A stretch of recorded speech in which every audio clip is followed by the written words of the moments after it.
चिपको आंदोलन की शुरुआत 26 मार्च 1974 में हुई थी। उस समय रैणी गांव के जंगल में लगभग 2500 पेड़ों की कटाई की नीलामी की गई थी। गौरा देवी अपनी अन्य महिला साथियों के साथ नीलामी के खिलाफ आंदोलन में उतर गई। गौरा देवी के नेतृत्व में 20 महिलाएं पेड़ों से चिपक गई। इसी वजह से इस आंदोलन को चिपको आंदोलन का नाम दिया गया और गौरा देवी का ये आंदोलन सफल रहा। वहीं उत्तराखंड में वनाधिकार नेता किशोर उपाध्याय ने चिपको आंदोलन की 48वीं वर्षगांठ के अवसर पर एक कार्यक्रम आयोजित किया। उन्होंने वनों की सुरक्षा को लेकर कई मुद्दों पर विचार विमर्श किया। जंगलों को कैसे बचाया जाए, इस पर भी चर्चा की गई।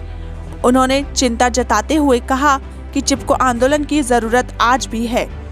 उन्होंने कहा कि उत्तराखंड को केंद्र की कई सेवाओं में आरक्षण दिया जाना चाहिए, जिससे यहाँ के लोगों को रोजगार मिल सके और साथ ही जंगली जानवरों द्वारा लोगों को सुरक्षा मिल सके।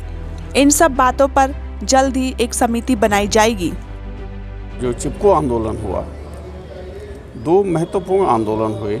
एक तो जंगलों पर हमारे अधिकार हैं और दूसरी जो है उनको कैसे बचाया जा सके। तो एक तो तिलाड़ी का आंदोलन है जिसमें सत्ता ने जनता के जंगलों पर कब्जा करने की कोशिश की, उसमें बड़ी शहादतें हुई। और उसके बाद जब पेड़ काटे जा रहे थे रैणी में, तो वहाँ पर जो है जो आंदोलन हुआ, जिस भावना से हुआ, 48 साल हो गए उस आंदोलन को, राज्य को बने हुए 21 साल हो रहे हैं, लेकिन उस भावना की रक्षा नहीं हो पा रही है। हमारे जो जंगलों पर अधिकार थे वो सब जो है समाप्त कर दिए गए हैं। इसलिए आज चिपको आंदोलन की 48वीं जो वर्षगांठ है, हम लोग कोशिश कर रहे हैं कि उन सब चीज़ों को, जैसे हमारा घर में भोजन बनता था तो लकड़ी जंगल से आती थी, आपने वो लकड़ी हमसे छीन ली, उसके लिए हमारे लिए कोई व्यवस्था नहीं की है। हमारा रोज़गार था जंगलों पर, उसके लिए कोई आपने व्यवस्था नहीं की है। तो जो वनाधिकार आंदोलन है, हमारी कोशिश है कि यहाँ पूरे उत्तराखंडियों को केंद्र सरकार की सेवाओं में आरक्षण मिले, जिससे यहाँ की बेरोज़गारी दूर हो सके। जिस तरह से भोजन बनाते थे तो कम से कम एक गैस सिलेंडर, रसोई गैस जो है निःशुल्क मिलना चाहिए। बिजली और पानी का बिल क्यों आना चाहिए? हम पानी के जो हैं वो फैक्ट्री के मालिक हैं।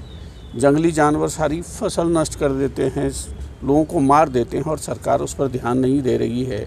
तो कम से कम जो है 20-25 लाख रुपए उस परिवार की सहायता जो है क्षतिपूर्ति के रूप में होनी चाहिए। आज तक हम चकबंदी नहीं कर पाए हैं, जिससे सारा का सारा 2000 गांव खाली हो गए हैं। तो उस पर एक विमर्श जो है आज हम लोगों ने यहाँ पर कोशिश की है कि उन बातों को आगे बढ़ाया जा सके। और मैं सब जितने साथी इसमें आए उनका बहुत बहुत आभारी हूँ और आप लोगों का भी